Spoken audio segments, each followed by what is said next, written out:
welcome back to another episode with Fight Night Picks. As always, we're brought to you by SimBody. Vertiball is now SimBody. If you head on over to their website, simbody.com, you're going to get all the great products that you know and love, including the SimBody Vertiroller and the Vertiball that you have seen most likely here in studio. Look at that. Place it, lock it, attach it, Vertiball, all sorts of great stuff over there if you want to roll out those old tired muscles and you don't want to go with that old lacrosse ball. They're also coming out with that very new product that you can see right in front of you. And if I head on over to my cart, look at that. I've already got a Vertiball over there. Little bit of a deal right there. And if you hit the try for 60 days risk-free, use the promo code FNP and you're going to get 10% off your order. With that code FNP at simbody.com, you're really helping out another local company here in New Brunswick, Canada. Can't wait for it. The new name, SimBody at simbody.com. And as we always say, let's get into it.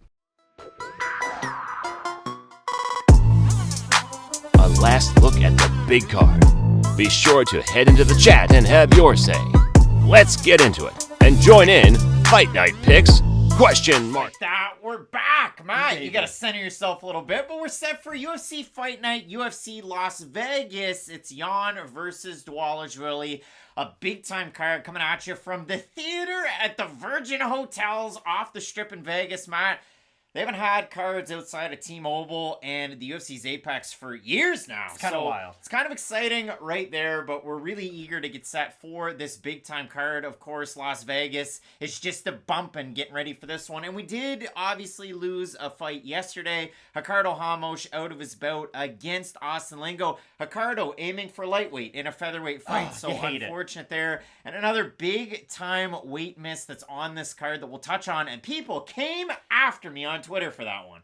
It's the fork and the knife, Ricardo Ramos' biggest enemy right now in the UFC. Like, it really is unfortunate to see a guy who has so much talent not really be beat by superior opponents, but it has been sort of these, oh, by the ways, it's been the weight misses, it's been stuff outside of the cage that has really prevented him from getting to the next level, and that's unfortunate to see because I was really excited for his fight today that we were supposed to get, but we still have a phenomenal fight card ahead of us. I couldn't tell you the last time I was this excited for a fight card. We have a main event that has serious title implications between Petr Yan and Merab Dvalishvili, a guy who is about as hot as any fighter in the UFC right now, and a guy who's done a great job promoting himself, I will say, as he's gone along with his UFC tenure. Early on, he was really just known as that guy who was the wrestler, but now he does get himself out there quite a bit, and there is genuine bad blood now in the main event, so I think that's a great fight. Well, I mean, we might as well toss on over to our fight of the night screen and touch on that because in that main event, we don't always like to throw the main event in the fight of the night, but when you guys look at this fight, I mean, Jan versus Dvalishvili, there's slaps at the weigh-ins, like these guys definitely have bad blood from press conferences on over.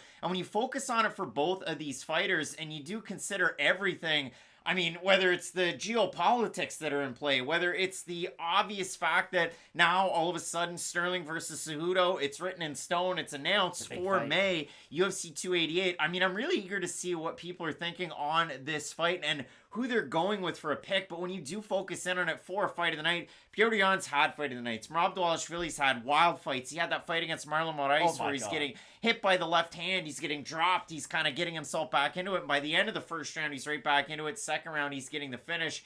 These two guys have marquee wins. I mean, you look at it, they both have a win over the man himself, UFC Hall of Famer from this year, Jose Aldo. So definite stakes in this one. If you win, you probably have to wait. For Petr Yan, he might need a couple of wins for a title shot. For Merab, he's won 8 straight fights, so maybe if Jan wins, he gets a rematch with Sean O'Malley, that controversial loss. And that's the weird thing about this fight. I think the stakes might be different depending on who wins, because like you said, for Jan, it is weird. He does have that controversial, like you said, decision loss to Sean O'Malley. O'Malley is kind of the half contender after the Cejudo fight, so even he doesn't really have a great claim to it. So I think if Merab wins this fight, there's a great chance we get Merab versus Sean O'Malley next. I think just as one of those kind of filler fights, it does solidify who the next title challenger would be. But for Jan to win, you do bring up a great question. I'm not really sure where he goes after this, but he cannot afford a loss at this point of his career, being at the top of the division for as long as he has been, because we know what the UFC likes to do. They love taking these big names and just start giving them to a lot of prospects one after the other. So if he loses to Merab, this could be a pretty deep slope for him. Mark K hanging out over there in the chat. Air Dog, Gramps, Maurice Green. I mean, is it the Crochet Boss?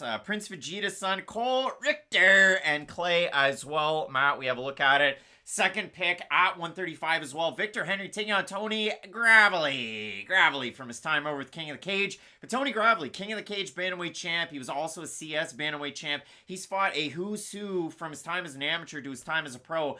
31 pro fights for Tony Gravely, and he's only 31. And if you look at it for Victor Henry, a little bit long in the tooth, but he was competing over in Asia for the majority of his career. He's got to see MMA down there in California. That's the Josh Barnett gym.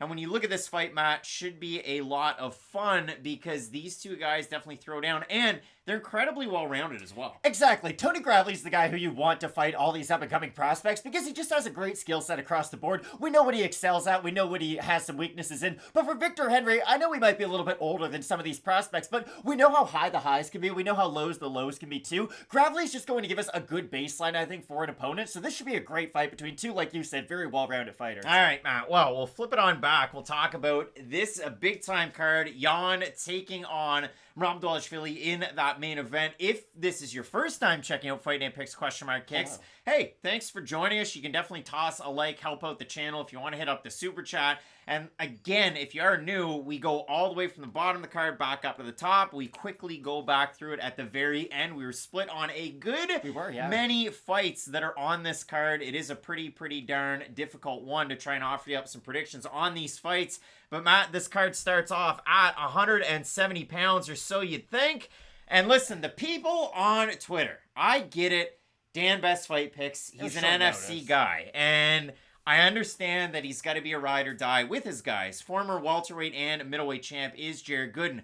Jared Gooden missed weight in his last fight in the UFC, 174. He missed weight in his last fight. That was with the UFL at 174.2. He took that fight on a week's notice. He took this fight on Wednesday and weighed in at 177. Not even close to 171 pounds. So I understand the guy's got to feed his family. He's got to put food on the table. But that was a spot that a lot of other people probably could have taken on short notice and made 170 pounds or close to it. Jared Gooden coming in at 177 for the fight. Now, he's 4-1 since he left the UFC. He was 1-3 in the UFC when he was there. Do you think a lot of guys, though, are willing to fight Carlston Harris on a week's? I don't. That's all I'm going to say. Like, I understand he did miss weight by a lot, but I'm not sitting here surprised he missed weight for the reasons you brought up. He struggled at making 170 in the past, and this fight's on short notice. Like, for me, this isn't coming out of left field. I didn't expect Jared Gooden to make weight, and I just don't think it was a popular spot. That's all. I don't think Jared Gooden was the first call the UFC made when they were looking for an opponent for Harris. I just don't think a lot of guys are willing to come in, fight an opponent who is a little bit long in the tooth, but has a ton of experience, is very well-rounded, is a dangerous finisher in multiple different areas. I just don't think this is a popular spot for any guy to get. I understand you're fired up about this. I just don't think he was taking a spot from someone else. No, you got to twist it. I'm not fired up about it. I was more fired up about Hamosh, who, I mean, Austin Lingo hadn't fought in,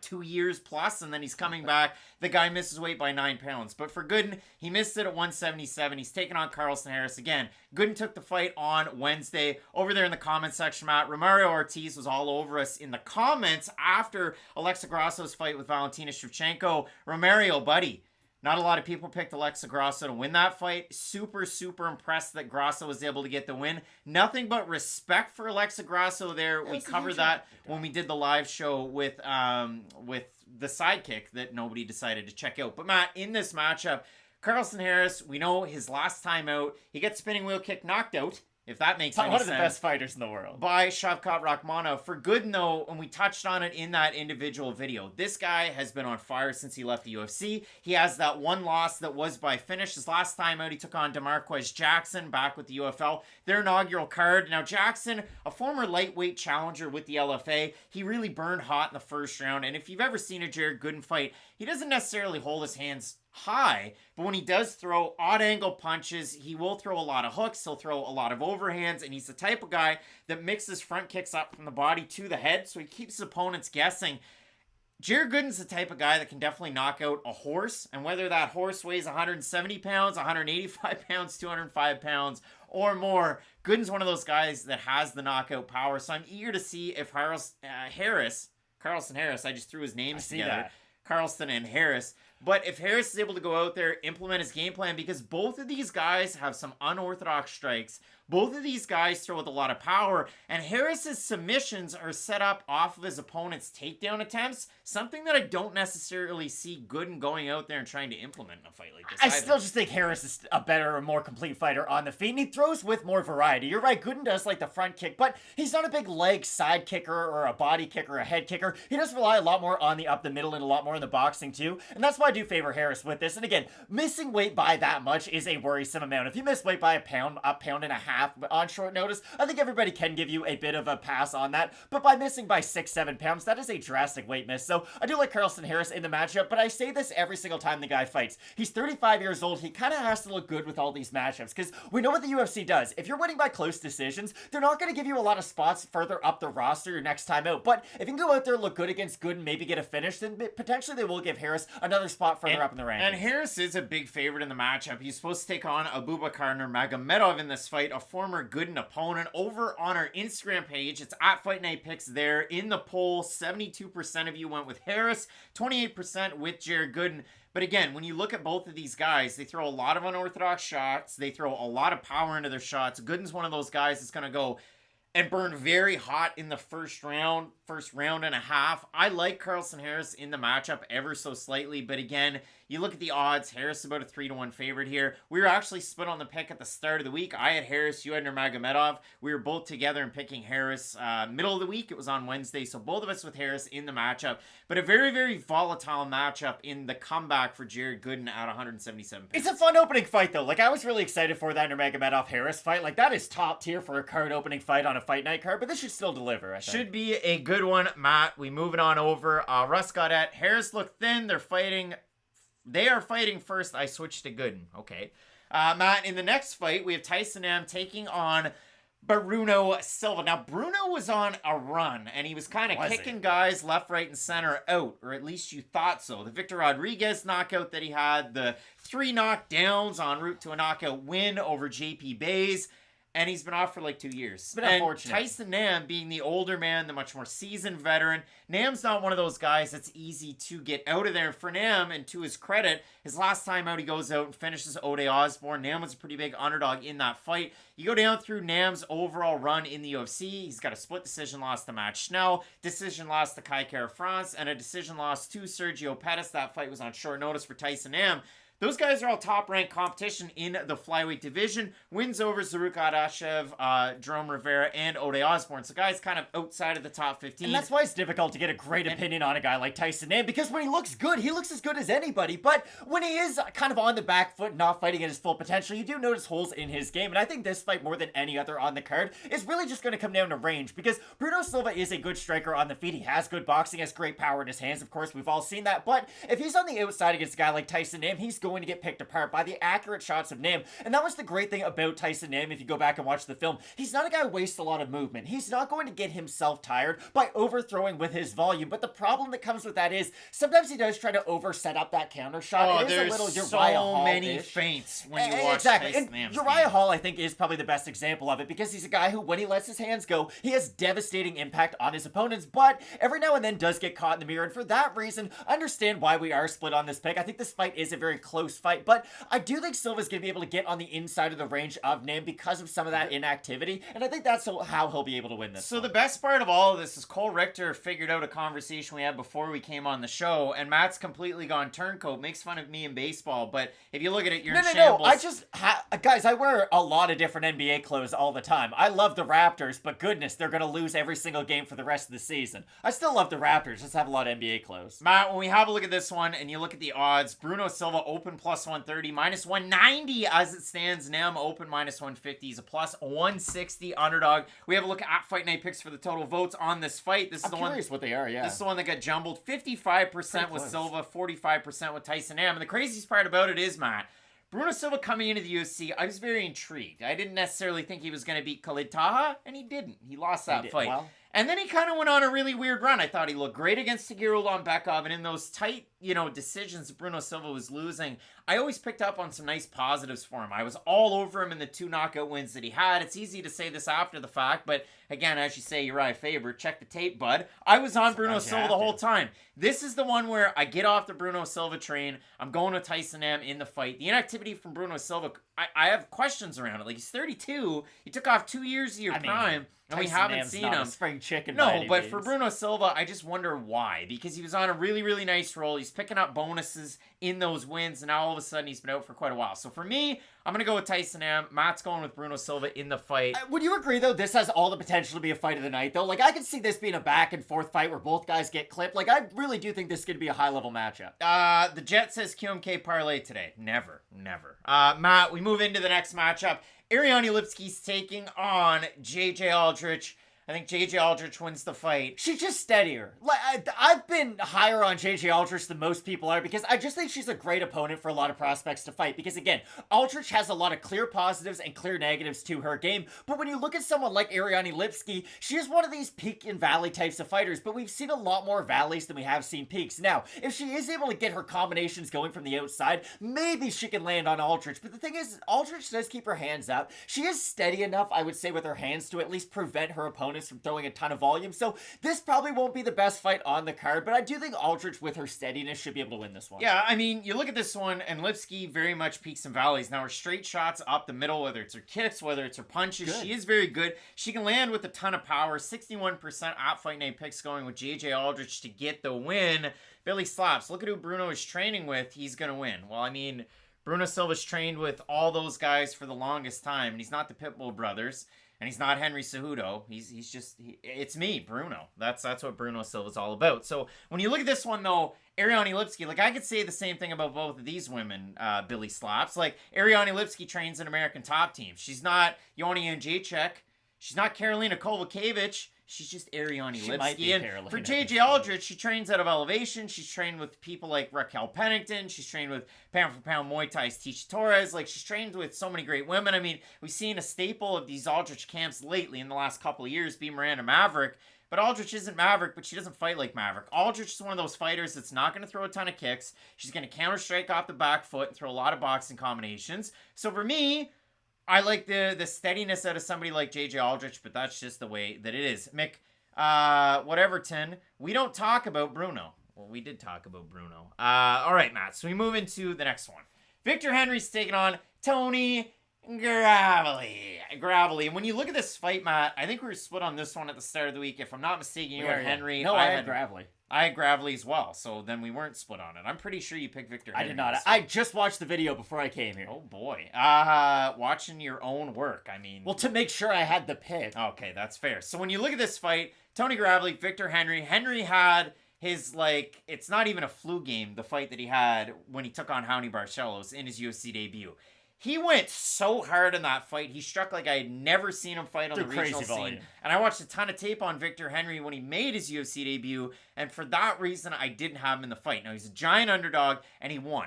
And then he was a giant favorite against Assuncao, and he lost because he fought somewhat similar to how we saw him on the regional scene in that fight. A lot of switching stances.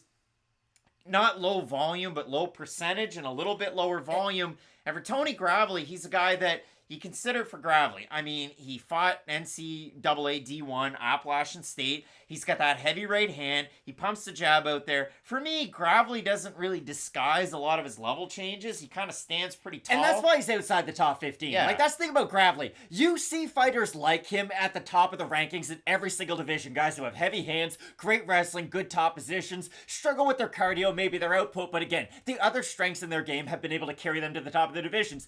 The difference between Gravely and a lot of those guys is his inability to mix the two together. Again, Marvin Vettori is always going to be the guy who I bring up because at the start of his career, he couldn't mix the two together at all, but we saw throughout his career, the two were able to sort of diffuse, and now his game is what it is. He can avoid the big shot, go for the wrestling. He won't be able to beat all the top tier guys like a Robert Whittaker, but he is pretty much good enough to beat anybody. If Gravely is able to fix that one hole in his game, I do think we will be able to see him maybe not compete against guys in the top 15 at 135, just because this division, like we've said many times, is as deep, if not the deepest division in the UFC. But I do think Gravely's wrestling is going to be enough of an X factor in this matchup so that he will be able to have success on the feet. Because I feel like a knee-jerk reaction to this fight is Henry is going to have more success on the feet. His movement's better. But I think Gravely's ability to make the fight ugly and maybe make it a little grimy and get cage control is going to help him in this one. This is what weirds me out. You look at Victor Henry on the regional scene. I referenced some of the fights that he had and some of the fighters that he faced. He faced some of the best competition you could outside of the UFC, and he just continued to add to that record. Not pad it,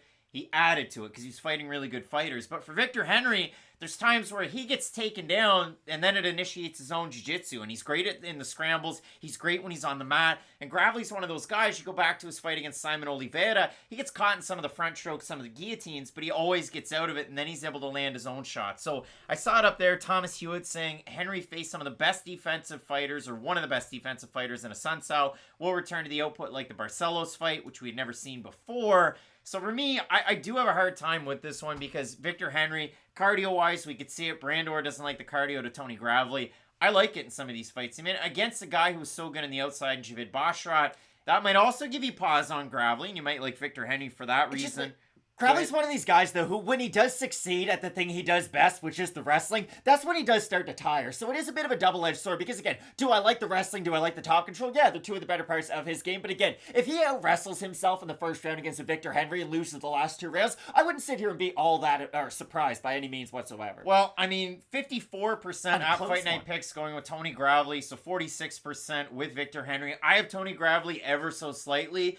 But this is one that you could tee-hee, you could snicker at us at the end of the night. It's a really, really close fight. It's really hard to offer up a great prediction, but it's a heck of a lot of fun to preview, and it was really fun. Fight. Yeah, going back and watching the fight tape. We have this as the second option as our fight of the night. Again, there's so many fights on this card that should deliver. It's a great fight card. When you have what is it, the third last fight of the night, not even the co-main event, being a Fight Night main event from, 2 weeks ago? Like, this is a great card. Hopefully you guys are as excited as I am about it. All right, Matt. So, our next fight, we have Sedriques Dumas taking on Josh Fremd. Sedriques Dumas, people get to figure out his past on the internet this week. And it's bad. It's so bad. And a lot of people were really critical, not just of that, but the fact that his record wasn't necessarily added. Some of the guys that he fought weren't really the greatest. Now, if you watch Dumas on Contender Series, it really surprised me that he was able to go out there against Peñas, a world-class striker. Yeah. And just absolutely take him apart. So for those reasons, you might like Dumas in this fight. And for Josh Fremd, we haven't seen the best of him in the UFC. I think that's fair to say. His last time out, he lost to a guy that was, 3-2 in Tresean Gore. Yeah.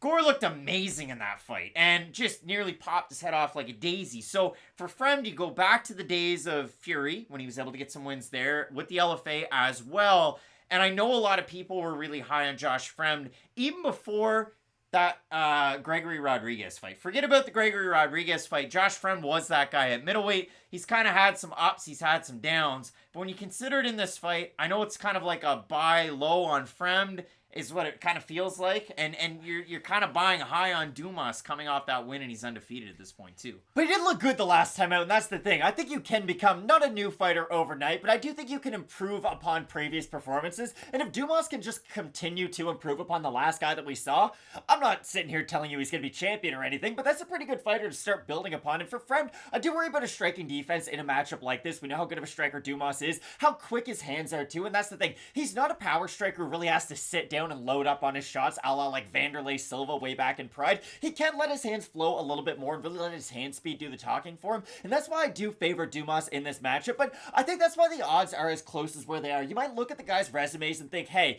Fremd, like you said, is kind of on a downturn in his career. They're not close. The odds aren't close.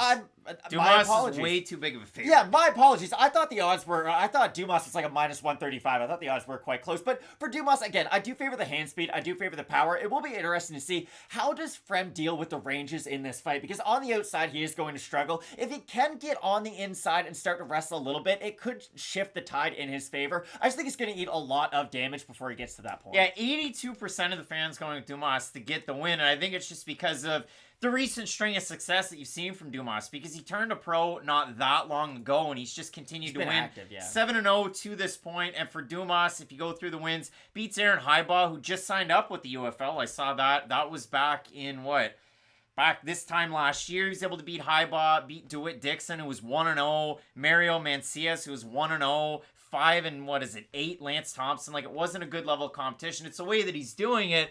If you do look at it, I mean, the offensive wrestling is good for Dumas, but it's not nearly as good as Josh Fremd. No. Fremd has an actual wrestling pedigree, went to school. Now, he wasn't necessarily on the wrestling team. He didn't win a ton of, accolades or accomplishments, but it's a part of his game, Slippery for sure. Rock University for the wrestling. So you guys might like Josh Fremd in this fight, and this is another one of those ones where I wouldn't make fun of a single person picking Fremd, even though he didn't look good against Fluffy Hernandez, who I hold in really high regard, even though he didn't necessarily look great against Tresean Gore. It is a tricky one if you do consider it. So I do have Sedriques Dumas in the matchup. You as well? I do. But it should be an interesting fight at middleweight here. And I wonder how much he'll be able to kick, too, with the threat of the wrestling of Fremd. We'll see how it goes. When you look at this one, Matt, Assuncao taking on Davey Grant. We split on this pick. And Malone Hart, giant super chat. So let's go through it. Sorry to bother y'all with this, but my daughter Lucy will watch these with me sometimes. We just got back from a birthday party. Would y'all be okay just shouting her happy birthday? She's probably the youngest fan at 4 years old. That's too young to watch Fight Night picks.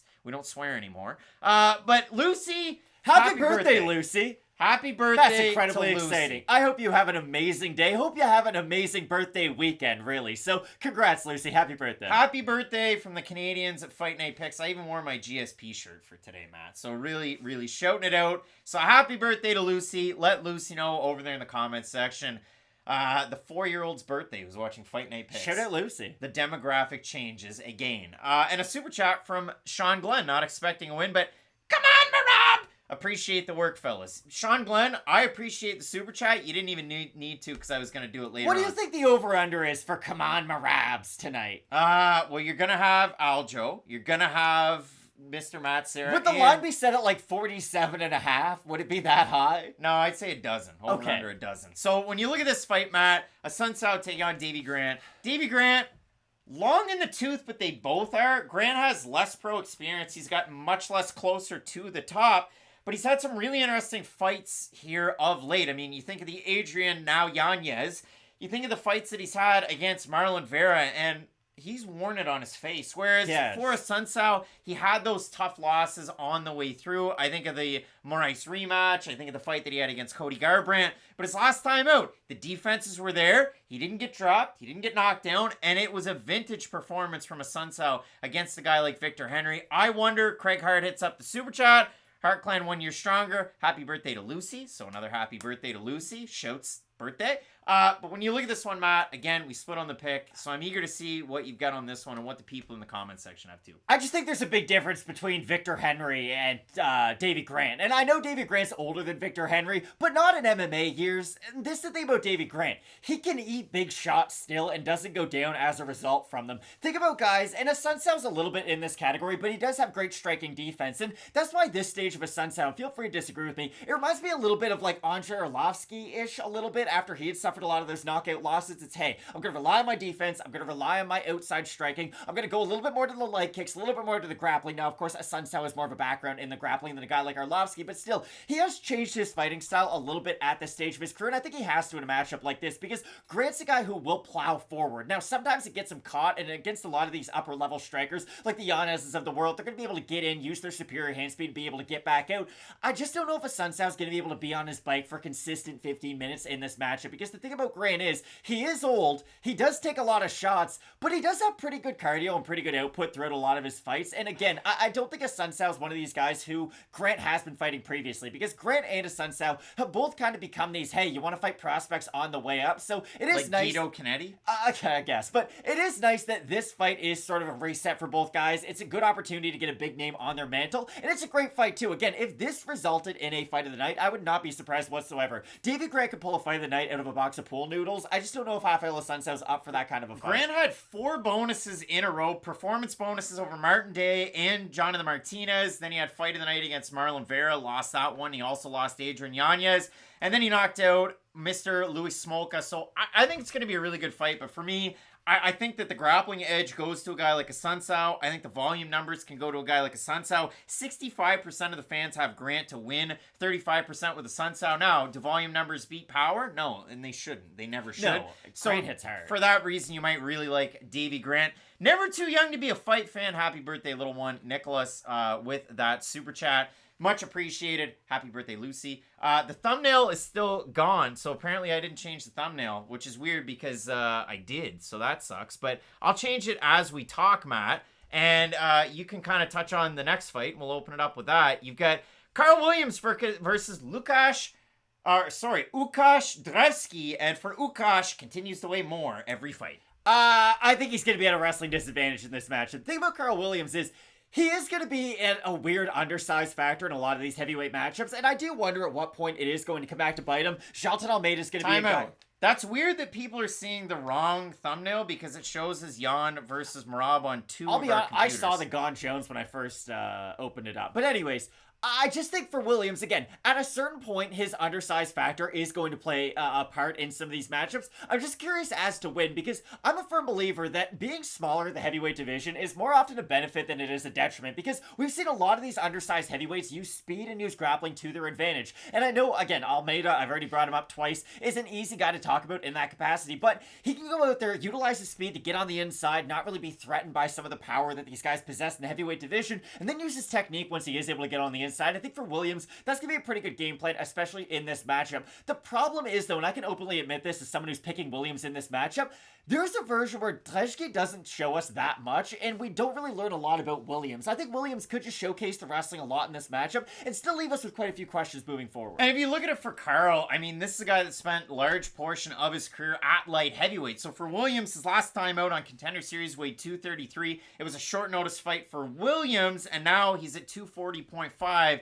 And for Łukasz Drewski, you look at it, he fought on Contender Series 234.5 against Dylan Potter.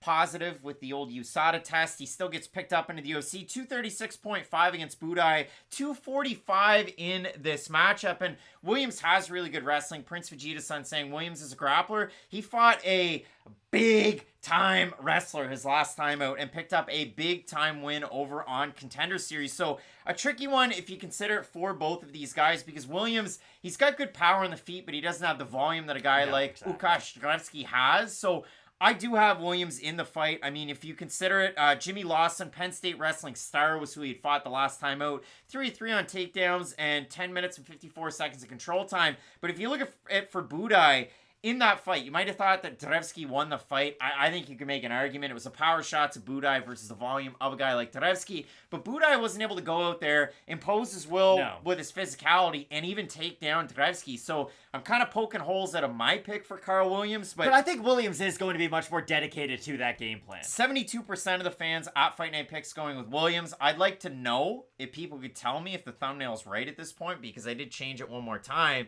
But now we start on the main card, Matt. Vitor Petrino taking on Anton Turkalj. Anton didn't get the contract off Contender Series, even though he won.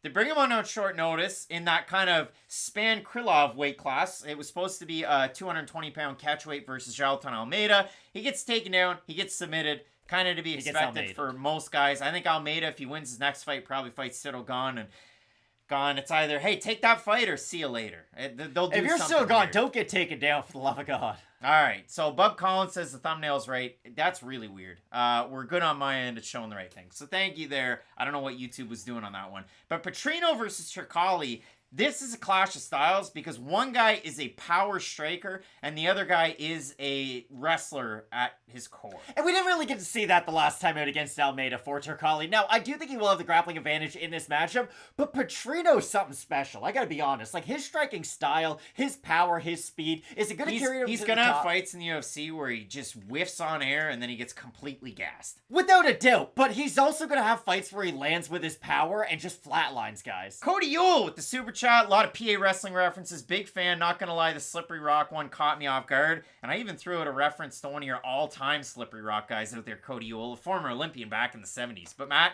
Petrino versus Turkalj, and Turkalj's wrestling. I just think Petrino's going to really damage him before he's able to get it into the wrestling. That's the thing. Now, I agree with you. I do think there is a somewhat capped ceiling on a guy like Petrino because we haven't necessarily seen the other parts of his game. Now, in this division, it will be interesting. Like, 205 right now is pretty wide open. You get, what, 3 wins? 4 wins you could be ranked?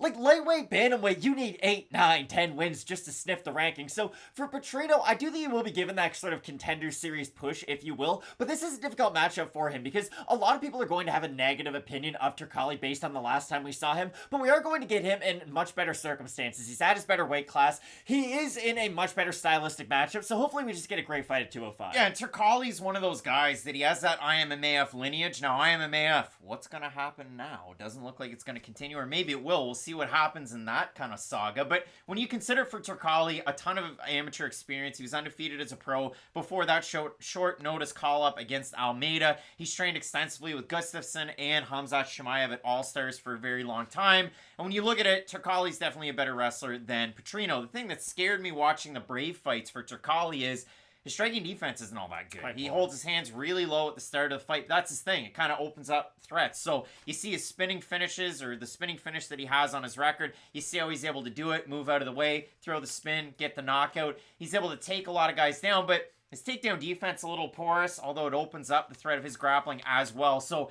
A, really appreciate the super chats. B, really appreciate the likes. And C, if you look at the total votes on this one on Topology, 67% going with Petrino.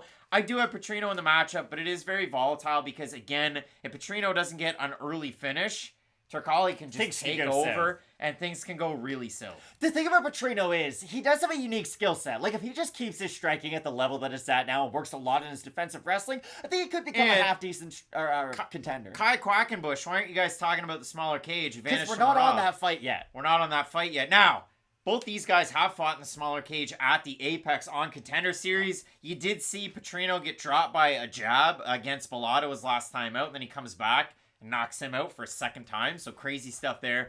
Again, both of us going with Petrino, but it is a wild fight. And then we get into a wild fight. Now, this is the fight that I think I spent the most time researching. It's the fight that I enjoy the most that's on the card because I get up to get down for Guido Cannetti fights, Matt. I am a big-time, not supporter, admirer, watcher of Guido Cannetti fights. I like a Cannetti fight. So Cannetti taking on Mario Bautista, and I've shown the love to a guy like Mario Bautista in his UFC tenure. I love that fight that he had going back to when he was fighting Miles Johns, the fight that he had against Trevin Jones, that unfortunately for him he lost, but for Jones picked up a giant win there. And if you look at it for Mario Bautista, great boxing combinations. He's a guy, like we talked about that Assuncao fight against Matthew Lopez, where he was just throwing those feints out there. He's throwing the jab and then the uppercut, and then all of a sudden he goes feint, flying knee, right hand. Matthew Lopez wasn't that guy. Now, Cole hits up the super chat. We appreciate you guys. Thanks for the years of entertainment at this point. Thank you, Cole, Paul Richter. appreciate the super chat. Super chat. Brandor with the super chat For as well. Guido. With Guido Cannetti. That's wild. Guido 43 at 135 pounds. The super chats, you guys are too nice this week. But when you look at this one, Matt, I mean, Mario Bautista, he does that same thing, but he usually just goes out there and throws a flying knee anyway, and you know what's coming. How many power shots can Cannetti eat from Bautista? It's hard to say. That's how the many honest how many question. roundhouse kicks to the body and the head can Mario Bautista withstand from Guido in the first? I don't think 3 Guido's minutes? going to be able to throw a lot of kicks because Mario doesn't fight from 5 feet away from him. He fights pretty close because he does like his own boxing, and that's the problem for Cannetti. I just think Bautista's a better prospect than some of these more recent guys Cannetti's been fighting in. It is difficult to get a read on Cannetti because he fought guys like Chris Moutinho, guys like Randy Costa, who they had kind of memorable runs, if you will, but they weren't the greatest of fighters. Even in Cannetti's fight when he took on Bakary Dana, before he got knocked out, he was looking good with the kicks. He was, but that's the problem. At this stage of his career, I wouldn't say he's a guy like Davey Grant who can eat a lot of power shots before he goes down. You do worry about how many power shots he can eat from the get-go, and I just think Bautista's a guy who doesn't just throw with great power. He's got good volume, too. He gives himself a good amount of chances to land that big power, and he's got good up-the-middle attacks. Stuck with the flying knee, he does throw that a lot. He's got good uppercuts, too, and I think those will be a key, because I think Cannetti's going to have to, A, get on the inside for his own offense, but of course, try to implement his own wrestling at some point, because if he just tries to strike on the outside, even if he is able to keep in a kicking range, that's a pretty big threat just having Bautista bomb on you for a lot of the fight. So I do think Cannetti's going to want to implement his wrestling at some point, but he's another guy who at the age of 43, if he starts to wrestle a lot early in the fight, he might tire himself out with a lot of that offense. Our fizzle fits talking about fights being canceled. The only one that was canceled so far is that Hamosh fight against Lingo. There's been no fights that have been taken off as of late. I just checked Twitter here now, so don't worry about it. But when you you look at this one, Matt, yeah, I mean, for Guido Cannetti, it's the kicks, it's the threat of that really great lead right hook, and then he throws that left kind of straight down the pipe. I really do enjoy watching these Guido Cannetti fights, but for Mario Bautista, the movement on the feet, the gas tank, Guido, as good as he's been in these last 2 fights, and as good as he's been in even some of the losses that he's had, and for Guido, he's been an underdog in every single UFC fight, and it's crazy that he's been, you know, kind of making moves and starting grooves before they knew we were 42. Guido Cannetti gets it out the mud. You know he does. You know he does. No winch, nothing necessary. Just locks it in 4 high diff lock and see you later, buds. But 92% at Fight Night picks going with Mario Bautista. I like Bautista. More for tricks. I thought Bautista looked bad at the weigh-ins, but I went and compared it to the last weigh-ins, and there weren't any big differences. So, Matt, people are just absolutely giving it to you for wearing a Lakers just like hoodie. the sweater. It's a purple sweater. It's nice. You know what the best part is? What? You goons didn't even notice that he wore it at the start of the week. Yeah, So- like, I've worn this before, guys. I love the Raptors. I can tell you advanced stats about their bench players that you would never imagine. And I like the Celtics, but I could just pull like out a the Kristaps Porzingis Knicks jersey That's from all. behind Matt, but I won't. Matt, Saidner Magomedov's taking on This is a phenomenal fight. J-Mar, Jonathan Martinez. We split on this pick, and the majority of the fans have Saidner Magomedov. But I have seen a lot of crowd sentiment going with Jonathan Martinez this week, I tell you. And that's for Saidner Magomedov, I thought he showed good things against Douglas Silva de Andrade, my guy. But there were some points where Douglas was landing some shots, and Said was kind of almost worried about the threat of the takedown with his hands low that opened up the hands of De Silva. And then his last time out, Said Yakub Kakhramonov does not fight like Jonathan Martinez. I like Said Yakub a lot. His grappling's great. His combat sambo lineage is there. It took just a single lapse in judgment for Said to kind of leave his head out there. Said Yakub to leave his head out there. Is it a single lapse in judgment if Nurmagomedov makes everybody pay for that, though, the second they do it? Yeah, but I mean... But he's done it to Cody's statement. No. Like, Said Yakub Kakhramonov is good, but he's not some mythical grappler who never makes mistakes. Like, Nurmagomedov has a move that if you get in it, you won't get out. Chandler Witt. Now, I don't say this to be rude. My issue is Martinez doesn't finish fights. Said does. Martinez just got a TKO by leg kicks against Cub Swanson and dropped him on the feet. Yeah, but in the first round, not by a leg kick. But Martinez still doesn't win a lot of his fights, but he hurts guys, but a lot recently have been by decision. They've been dominant decisions, but for Martinez, it has been a string of decisions as of late. I just think Nurmagomedov... 10 of your wins are by finish, Craig, 7 look are by down. decision. No. Look at his recent fights, Craig. You can't just I look at understand. Morales, Perez, Okay. Dvalishvili, but before that, we're talking a lot of his finishes. 4 most recent. It doesn't matter. But it does, though, because that's how he fights. If you just knock guys out of the regional scene, then you fight guys in the UFC and win by decision, that does matter. And that's what Martinez has a good amount of. I've been very high on Jonathan Martinez throughout a lot of his career, and a lot of what his potential could be up until this point. I just wonder about how offensively oriented he is going to be, because Martinez is one of these guys who, when he is on with his kicks and mixing it in with his boxing, he is very good, but we have seen times where he does get caught in the mirror a little bit, and he doesn't always deal with pressure well. He's a guy who, once you're walking in, he can really make you pay with his power shots, but once you get on the inside, he will struggle a little bit with that range, and that's why I do have Nurmagomedov. But for me, I think this is going to be fight of the night. I genuinely do. I think Jonathan Martinez has a great combination of just grappling defense, grappling in general, and of course we all know how good his kicks are and his striking in general. I think this fight is as high level as any on the card. This is, you were fired up about what? The Guido Cannetti? The Guido Cannetti. This is my Guido Cannetti fight, because I think this is a phenomenal one. The tricky thing for Said Nurmagomedov in the UFC, we've only seen 2 takedowns. One against Douglas Silva de Andrade, one in a split decision win over Scoggins, and the big part of his game is grappling. Now, we know how good his striking is, and the spinning attacks that we saw in the regional scene, the spin kicks that we've seen in the UFC, those are big for Said Nurmagomedov, but the boxing, I haven't seen it necessarily progress. Now, could he be a Matt Frevola? It's just got to be uncaged. And he has a Frevola year like Frevola had last year. It could be. We have a look at Fight Night picks. 79% going with Nurmagomedov to get the win. 21% with Jonathan Martinez. I have Martinez in the fight because for me, I've seen Martinez level up from the regional scene to what we've seen in the UFC. For sure. I've seen his takedown defense get a little bit better as it's gone on. I did like that win that he had over the short notice fighter in Dvalishvili to kind of carry him into a fight like this. Now, have we seen Jonathan Martinez get out grappled in some fights? Sure we have. But I really do like the progression in his hands, and I haven't necessarily seen it, like I said, from Nurmagomedov. So for me, I do have Martinez, and if you look at it, Chandler's defending his point, and some other folks are talking about that. But For me, I'm gonna go with Martinez, and a really good point being made by Prince Vegeta's son. That question mark kick that Usman Nurmagomedov landed on poor Benson Henderson, it just chipped away a little bit my heart. It hurt my feelings. I think Martinez is gonna win. It probably is more likely by decision. I think his knees up the middle are gonna be really important. I bring up the Eddie Alvarez Cowboy Cerrone fight a lot because again, it's a great. People talk about check hooks all the time on the back foot. A check knee is just as good in MMA. If you can prevent a guy from moving forward by throwing that knee up the middle, it's gonna stop him in his tracks every single time. The thing is, this isn't me knocking Jonathan Martinez by saying he's not a big power guy. He fought Cub Swanson in a division he had never fought in before. Like, I don't think beating Cub Swanson by TKO means that much at 135. I'm sorry, that's all. That's why I have Said Nurmagomedov. No one really saying DQ another side kick. That was really weird too, that fight with Tofik Messiah where he gets kicked in the body and then it lands in his cup. And they call times, but it's a win for Chablis. All right, Matt, we move into what was supposed to be main event a couple of weeks ago, catch weight of 215 pounds. Both guys walk in at 213. We were in agreement on the pick a couple of weeks ago. Matt split on it, going with Ryan Spann. Matt, most people have split and started to go with Ryan Spann in this fight because a guy got food poisoning 2 weeks ago.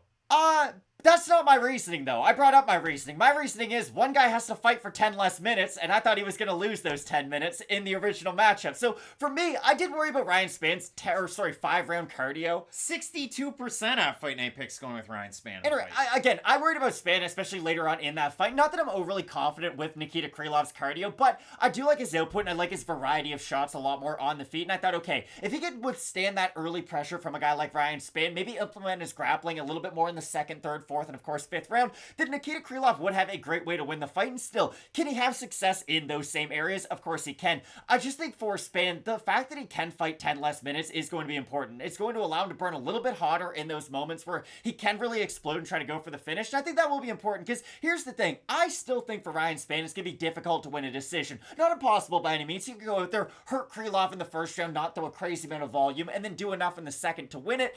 I just think his potential to get a finish is quite high. Now, Ryan Spann, the advantage of 8 extra pounds from 205 to 213, and Nikita Krylov by the same margin as well. Now, Nikita Krylov, if we want to play the weirdest, wonkiest galaxy brain MMA math, John Jones last weekend looked amazing against Cyril Gane. Made it look easy. Got kicked in the cup, used that as fuel, and then went out there and just submitted Gane very quickly and easily.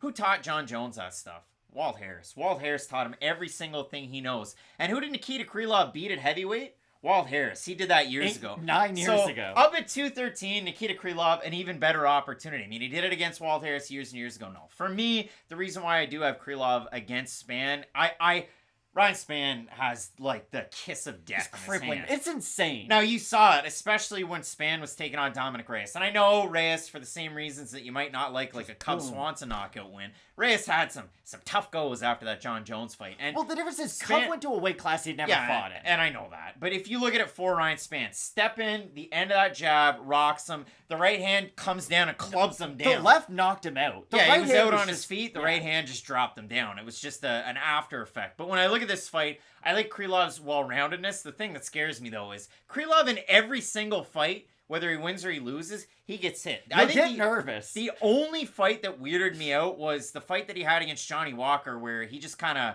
dog-walked Walker in that one, and he was able to take him down, control him. It wasn't the most fun fight, but I do like Nikita Krylov as this fight goes on to get the win. 3 rounds, you might say, and I could agree with you. I can see the argument where Eldar says only 3 rounds, so I have Spann. But for Spann, even in a 3-round fight, we saw it against Nogueira, we saw it against Sam Alvey. That would be accentuated in a 5-round fight too. But for me, I like Krylov. The fans going with Spann in this one. I assume Spann's the favorite in a matchup like this for that reason. Krylov's still the favorite. So that's kind of interesting to see. Krylov about a -170. Spann plus 140. It seems like a lot of the comment section going with Ryan Spann to get the win. So we'll move on to the co-main event. So Matt, Alexander Romanov in the UFC. He started out weighing between 260 I and gotta 265. talk to this guy about some stuff. And then he weighed against Chase Sherman 236.5. He looked like svelte. And then his last time out against Tybura, he weighed 239.5. Now he's 264.5. If someone said, Matt, what athlete are you built like? I'm much shorter than Kevin Durant, but we have a similar frame, I'd say.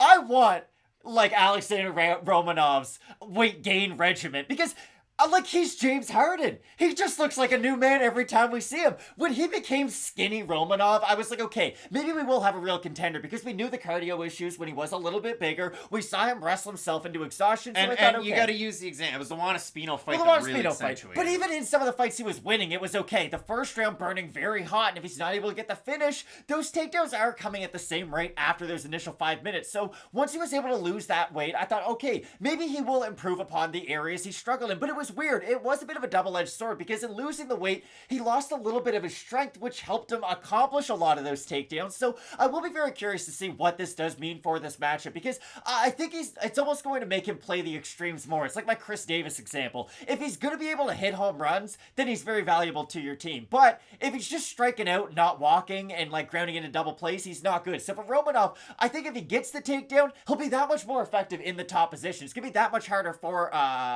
Volkov, to get back up to his feet. But if he's not able to get the takedown, I think he's going to be a sitting duck on the outside for a lot of the striking of Volkov. That's the weird part about this. And almost 500 tuning in, not even 100 likes. Toss a like, it would be certainly appreciated. From the comments section, Brandor, a great point. What happened to El Guapo? And he's not talking about Boss Root, and he's talking about the Senegalese wrestling champion from the Canary Islands in Spain. My guy, Juan Espino. And there's no bigger fan of watching Juan Espino fight than this guy.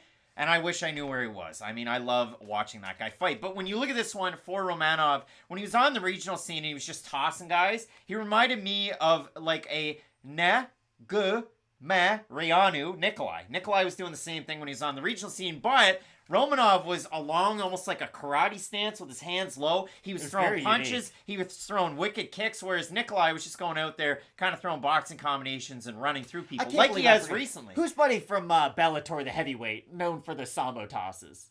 Vitaly Minakov. Thank you. The sambo, or the wrestling at least, is somewhat similar to Minakov. Now, of course, the threat of the wrestling, the cardio, and all the other intangibles aren't there. But again, the wrestling is going to look very similar. The problem is for Volkov, he's one of these strange fighters who, if he's flat on his back, he's not offering you much. Let's just call it what it is. He's very big. It's difficult for him to get back up to his feet because he is so tall. He has a very long base. But if he's not getting taken down, he's a pretty good fighter. Like, he has great initial takedown defense is what I'm trying to say. It's just, if that initial dam does break, there's not a lot to be offered after. No, and I mean, Volkov still has, 71% takedown defense in the UFC, even though he got taken down 14 times by Blades and twice by Aspinall really quickly until he got submitted.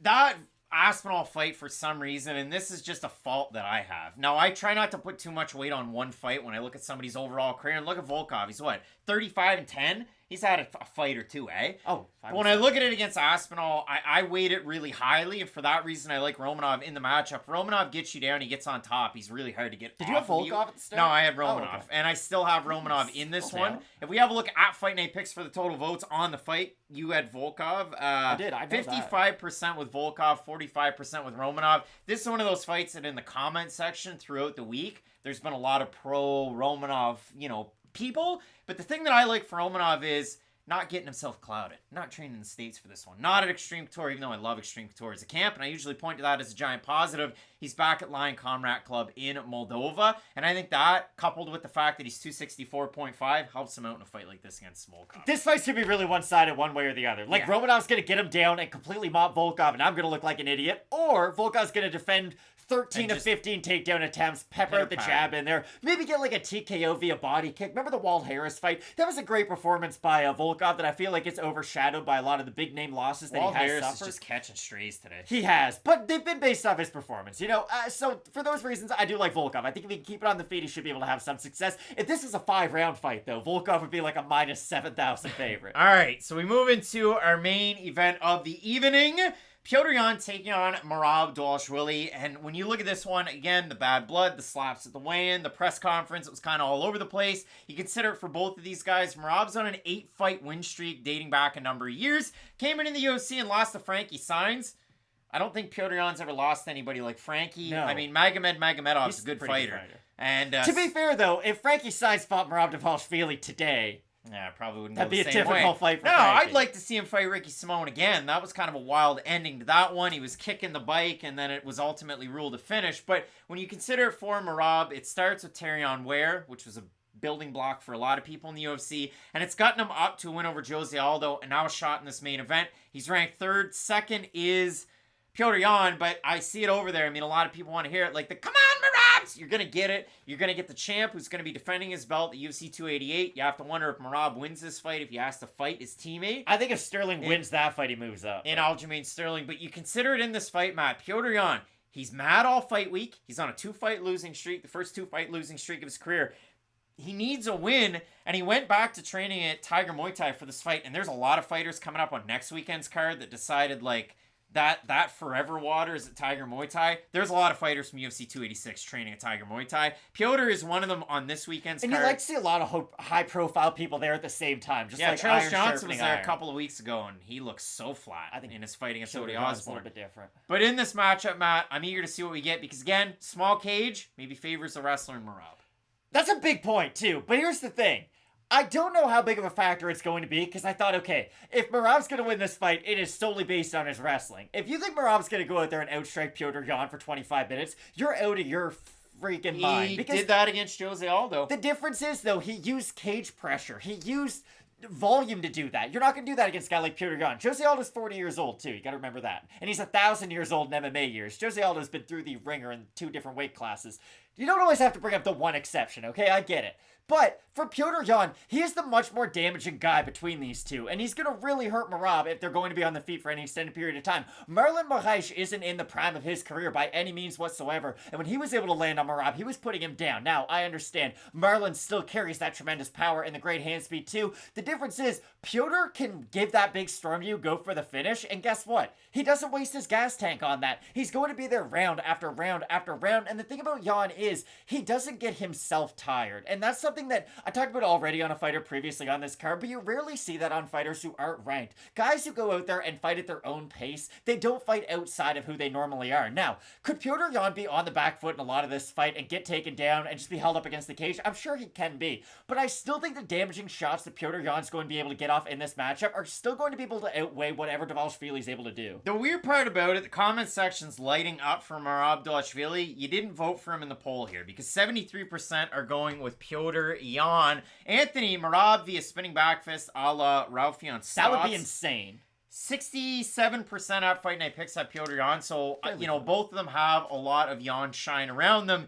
Yan, the question is, what do you do with them if he wins? Because there's only a few fighters that don't have fights booked in the top 15 in the bantamweight division. Sean O'Malley's one of them. You have to think maybe a title shot against the winner of Aljamain Sterling. I think Merab versus Sean O'Malley makes too much sense, honestly. And Henry Cejudo. And then you have Dominic Cruz as well that's without a fight. So those are the only two that aren't booked up right now. I mean, you think about Adrian Yanez, Rob Font, like there are a lot of really big fights right there. And for Merab, you win, it's 9 in a row. You have to think he kind of, punched his ticket as that next.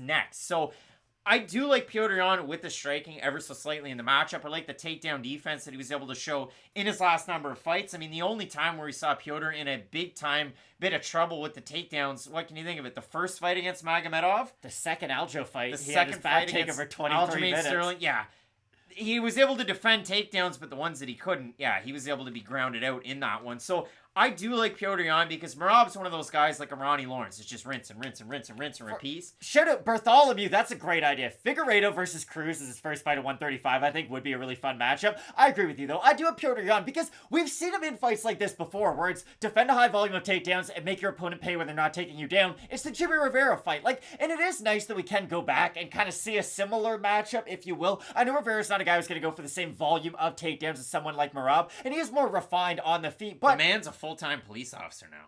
Jimmy Rivera. Good for Jimmy Rivera. But you do see similarities between their two games. And for Merab, I do think the game plan for Yan's story is going to be very similar. Defend those initial takedowns and really make him pay for when he's not taking you down. I hope Merab has been able to improve some of his striking defense because if he is able to do that, keep his insane motor and takedown rate in a 5-round atmosphere, he might be able to take down spam his way to a UFC title. I'm not joking whatsoever.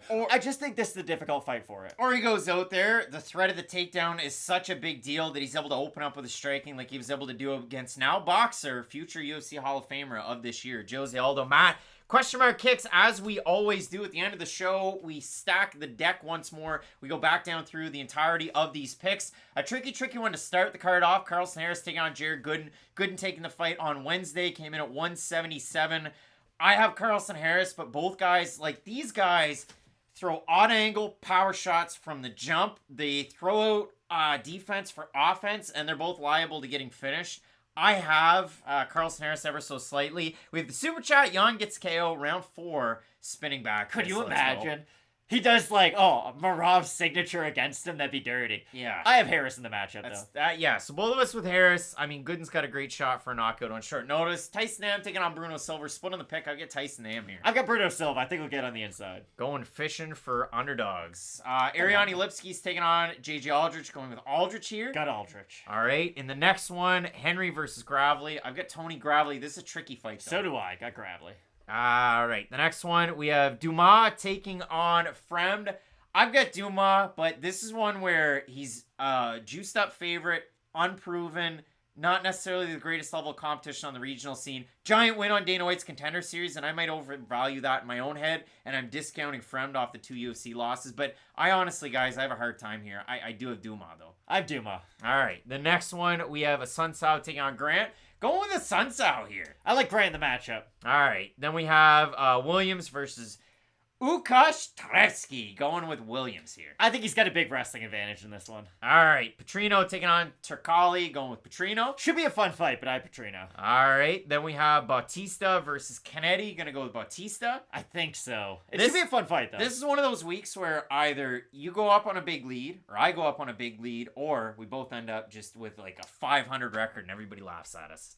The next one, Nurmagomedov taking on Martinez. I'm going with Martinez. This is my main event. I have Nurmagomedov, though. You just gonna tune out after this? No, this is my favorite fight of the whole card. Again, for Nurmagomedov, we know how good he is in the areas where he can get the fight. Like, if you go for a bad takedown, if he gets your neck in any bad way, he's gonna crank on it in ways that I could not even really imagine. Like, he's got the squeeze, you know? Like, when he gets a submission, guys rarely get out of it. Normally, he is able to complete them. But for Jonathan Martinez, the same thing can be said. The highs are extremely high. You know how talented of a striker he is. I just don't put a ton of stock into his win over Cub Swanson. It's unfortunate to say, just at this stage of Cub Swanson's career, going down to a weight class he'd never competed in, it's a little bit too much for me, and that's why I have Nurmagomedov. The wins before that by decision don't hold a lot of water? They do, but it's not like he was the same guy where he's going out there blasting shots to the body looking for the finish. Against Cub, he went out there and was a very aggressive version of himself, and we don't always get that version of Jonathan Martinez. You yourself have called him out for that numerous times in the past. So, Matt, when you look at this one, I think the big takeaway from what you had said is if there's any loose skin out there, you got one guy that's liable to crank on it, and you're going with, say, Nurmagomedov. We're split on that pick.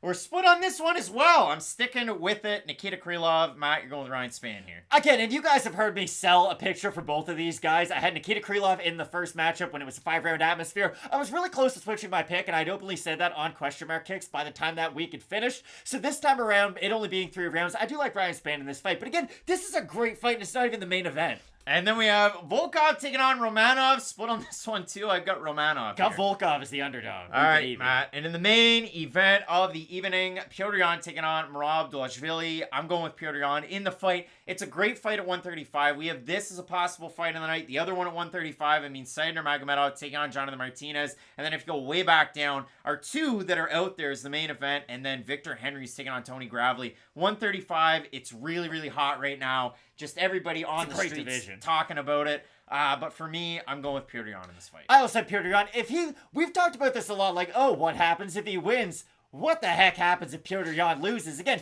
this is a guy who I had openly said, because 135 is weird. Like, every time you bring up Dominic Cruz, you say the GOAT, and you're kind of right. But 135 doesn't have a clear answer, really. Is it TJ Dillashaw? It could be. It's TJ. Barao was really good in the UFC. Yeah. Dominic Cruz had just missed a lot of time. Like, 135 doesn't have some clear-cut contender for who their greatest fighter of all time is. So for me, for the longest time, I really thought Petr Yan was going to be able to defend that title a bunch, be sort of that violent guy that we had seen on the way up and not resort to just becoming some decision fighter, which he hasn't by any means. I just thought Petr Yan had a great chance of becoming the all-time great in this weight class. So if he loses 3 straight fights, I'll be looking kind of stupid. Marquet, much appreciated. Bilbo Swaggin, so many great fights this week. Let's get into it. Next weekend, UFC 286.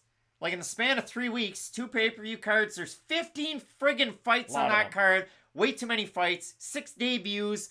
They just added another fight. Gabriel Santos is going to come in on short notice, replacing Nathaniel Wood, taking on Lerone Murphy, who doesn't fight often enough. So very good when he does, though. Big fight there. You've got the title fight up at the top in the trilogy matchup. Edwards versus Usman.